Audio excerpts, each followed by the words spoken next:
और हरियाणा से एक बड़ी खबर मिल रही है। हरियाणा में फिर से होगी गेहूं की खरीद। डिप्टी सीएम दुष्यंत चौटाला ने आदेश दे दिए हैं। गेट पास कटे बिना अनाज मंडी में गेहूं की खरीद की जाएगी। अनाज मंडी में रखे अपने गेहूं को बेच सकेंगे किसान। दुष्यंत चौटाला ने यह बयान दिया है।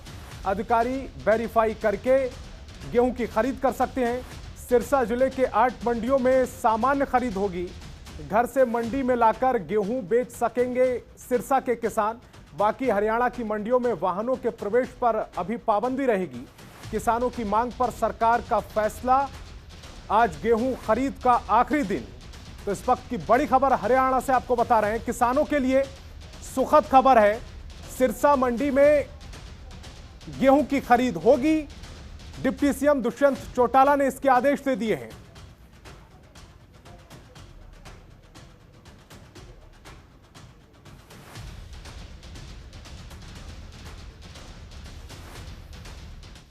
और इसी खबर पर ओपी शर्मा हमारे संवाददाता ज्यादा जानकारी के साथ फोन लाइन पर जुड़ गए हैं।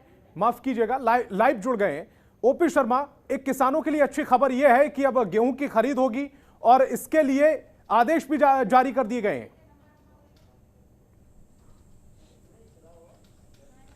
देखिए संतोष, जब 3 तारीख को हरियाणा में लॉकडाउन की जो घोषणा की थी, उसी दिन से सरकार ने जो है मंडियों में गेहूं की खरीद भी जो बंद कर दी थी। लेकिन अमूमन हरियाणा में जो है सभी तरह से गेहूं की पूरी आवक और ख़रीद हो चुकी है। लेकिन अगर लॉकडाउन के चलते कुछ रह गए हैं तो आज सिर्फ सरकार ने जब एक एनालाइज किया कि सिरसा ज़िले में कुछ गेहूं की खरीद कम हुई है, तो सिरसा ज़िले की 8 मंडियों में आज सिर्फ गेट पास काट कर ही वाहनों को अंदर आने दिया जाएगा। और बाकी मंडियों में जिन किसानों ने अपना गेहूं पहले से ही रखा हुआ है उनकी खरीद होगी। क्योंकि हरियाणा में जो गेहूं की खरीद है वो केंद्रीय पूल के तहत सेंट्रल गवर्नमेंट करती है। सारी अदायगी केंद्र सरकार करती है। 1 अप्रैल से शुरू हुई थी और आज 15 मई और 15 मई के बाद 15 मई को शाम 4 बजे के बाद केंद्र सरकार किसी भी हरियाणा सरकार द्वारा खरीदी गई गेहूं की अदायगी नहीं करेगा। तो ऐसे में आज ये हरियाणा में गेहूं की खरीद का आखिरी दिन है 4 बजे तक।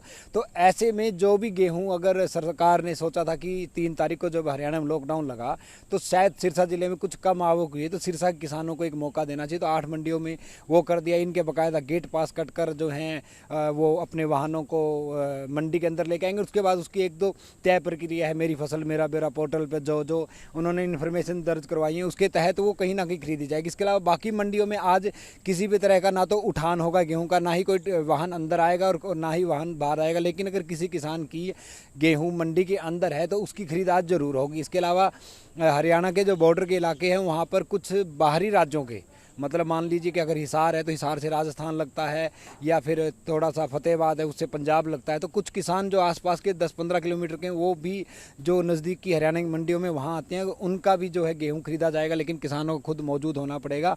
और अगर आज तक की बात करें तो हरियाणा में करीबन 84 लाख टन जो है गेहूं की खरीद हो चुकी है और 15,000 करोड़ से ज़्यादा की अदायगी सीधी पहली बार जो है किसानों के खाते में हुई है। तो कहा जा सकता है कि हरियाणा में गेहूं की लगभग खरीद अब पूरी हो चुकी है। कोई अगर भूला भटका हुआ या घर में किसी दिक्कत की वजह से वो अपनी गेहूं मंडियों में नहीं ला पाया तो उसको आज एक गोल्डन चांस सरकार ने दिया है। जी शंकर। ओपी शर्मा, जिस तरह से किसानों को ये मौका मिला है उनमें किस तरह से इसको लेकर प्रतिक्रिया आ रही है, कितने खुश हैं वो? और जिन सिरसा के बाहर जो किसान छूट गए हैं और उनकी फसलों को लेकर सरकार की तरफ से क्या आदेश पारित किए गए?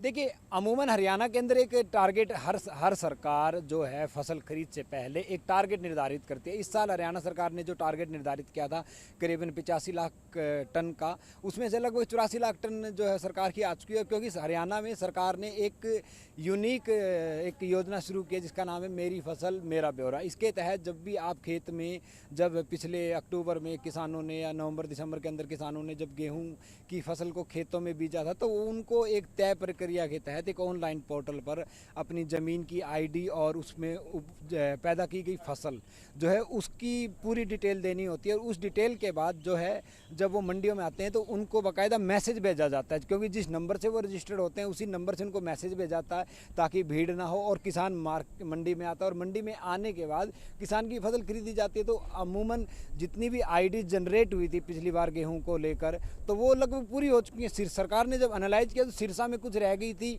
तो वो उधर हो जाता। कई बार ऐसा भी होता है कि कुछ लोग, अभी कोरोना काल चल रहा, हो सकता है कि जैसे सीजन शुरू हुआ तो घर में शायद किसी को पीड़ित हो गया हो, कोरोना पीड़ित हो गया, तो हो सकता है कि घर का सिस्टम बिगड़ गया। कई बार कोरोना के चलते डेथ्स भी हो जाते हैं। तो घर का जो ऐसे माहौल या ऐसे हालात पैदा उपज जाते हैं कि किसान चाहकर भी कुछ नहीं कर सकता, तो वो शायद नहीं आ पाता हो, लेकिन उनको आज ये एक गोल्डन अपॉर्चुनिटी दी गई है। जी ओपी शर्मा, इस तमाम जानकारी के लिए आपका बहुत बहुत शुक्रिया।